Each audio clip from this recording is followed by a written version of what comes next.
Hello, my name is Dalton Odumoch, and I'm an enrolled advocate in the Republic of Uganda, and I'm an assistant lecturer, public and comparative law at Kabale University. Today, we will be talking about the topic administrative law, and my task is simple. I will be introducing aspects of administrative law and break it down for anyone that would be interested in this very interesting subject and branch of law. To understand the nitty-gritty of administrative law. First of all, it is important to understand what inspired the development of administrative law as we know it today. And it's very simple. It is premised on the fact that governments and the state, through its various agencies and authorities, have over time acquired so much authority, control, and power. And this power, if it goes unchecked or unlimited or not delineated or confined, can result into abuse. And for that matter, administrative law developed as a branch of law to ensure that governmental power and authority is checked and not subject to abuse. Therefore, I would like to let you know that administrative law is that branch of law that was developed to ensure that agencies, during the exercise of any public power or authority,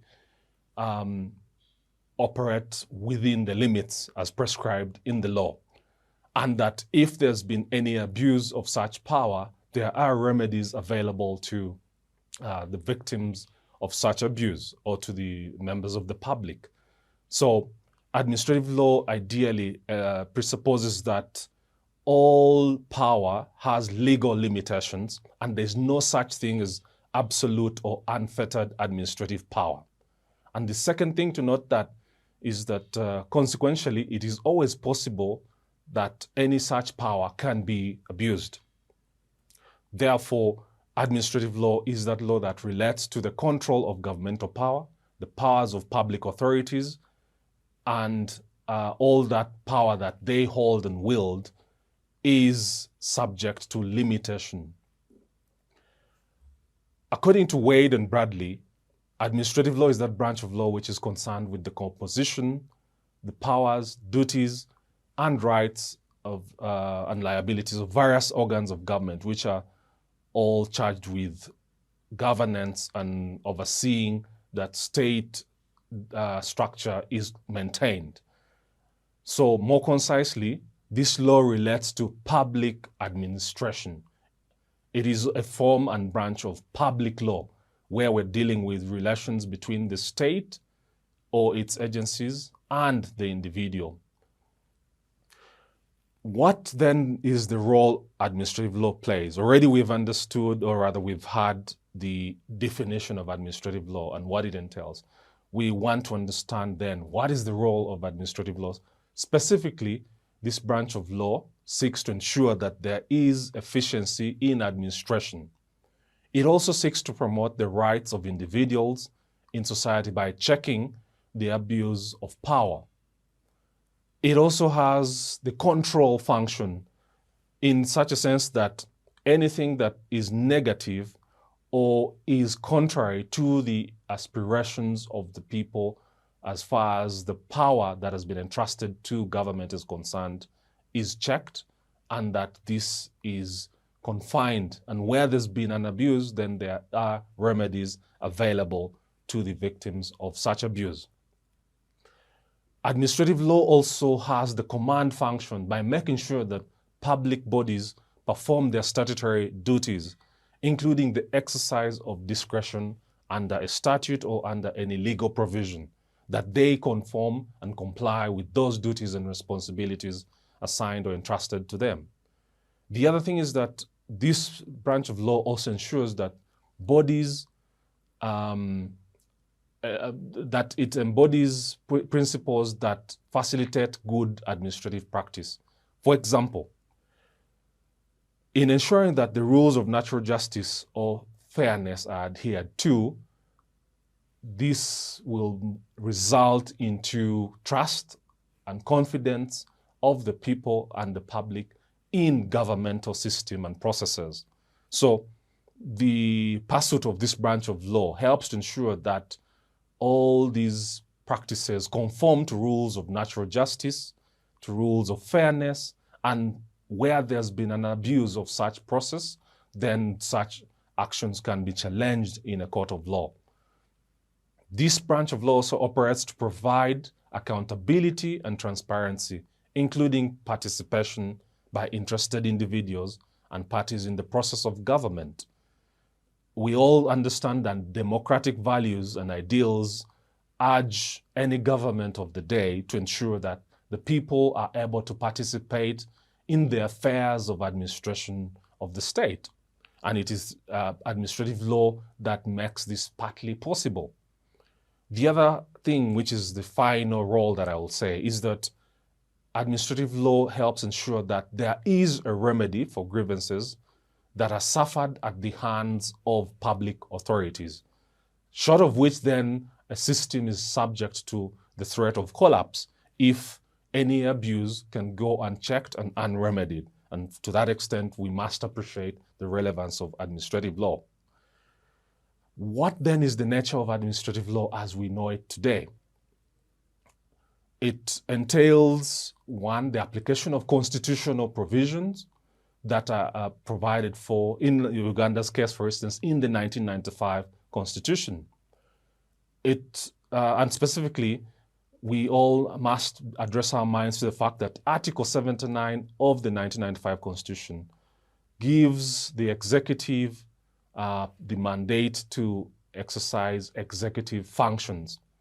And as such, the fact that they are entrusted with this ability to exercise executive function, it means that administrative law applies to them in the everyday process and in the everyday functions that they may discharge. In summary, therefore, administrative law is that branch of law that sets administrative limits to administrative power. It ensures accountability.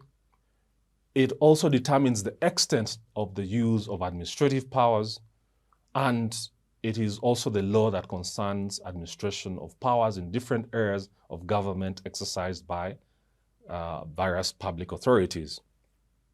How does administrative law ensure that this power is checked? One, by creating agencies and equipping them with powers to act for and on behalf of the state and on behalf of the community. The other thing is that it ensures that there is a governance mechanism in place to regulate the relationship between the public bodies, the local citizens, the governments, ministries, and so on and so forth. It also ensures that the relationship between a public agency and individuals or private bodies under whose affairs agencies exercise power is regulated. And for example, land acquisition in Uganda would be subject to the provisions that are enshrined in the 1995 Constitution and all the other laws attendant to it, such as the Land Act and the land regulations. However, I wish to also draw attention to the fact that administrative law has sources from which we can refer and infer to the provisions that we are talking about and citing. One such source of administrative law is what we would cluster under primary sources of law. And precisely primary sources of law include, for instance, the Constitution, the various court cases that have been decided, the statutes, administrative rules and regulations. And these primary sources are those that are written, and you can refer to them by looking at our law books, and you can cite their provisions in the event that there is a question, a legal question to be determined, or a question of law. The other source of administrative law are secondary sources of law, and these restate the law, but they also discuss, analyze, describe, or explain, or even critique the law. Secondary sources are used to help locate primary sources of law, and they define the legal words and phrases or help in legal research. In short, anything that is more than the actual law is considered secondary sources of law. The examples of primary sources of law are the 1995 Constitution, acts and statutes, cases, practice rules, standing orders, regulations as established by administrative government agencies, treaties such as the Geneva Convention, and so on and so forth. The examples of secondary law are, for instance, legal dictionaries. One example is the Black's Law Dictionary, which is a type of legal dictionary. Legal encyclopedias and case digests, e.g. the LDC Legal Alerts, the Encyclopedia of American Law. Others include legal treatises, nutshells, hornbooks, desk books, manuals and guides on how to practice the law.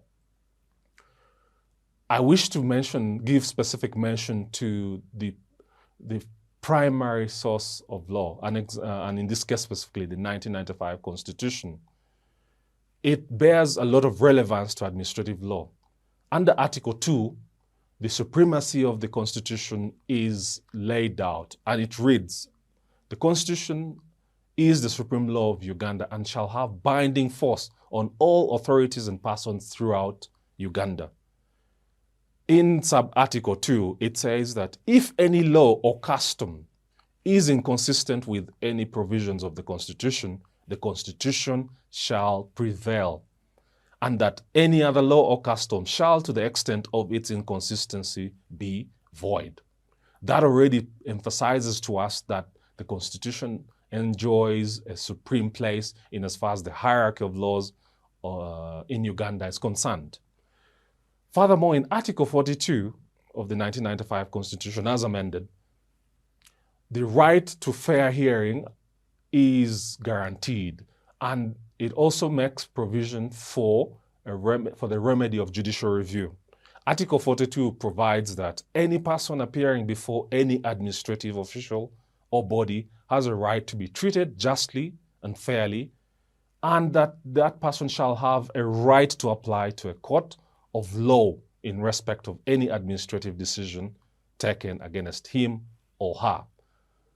Ladies and gentlemen, in a nutshell, that underscores the importance of administrative law and how it is relevant in our everyday life and the governance of this country of ours.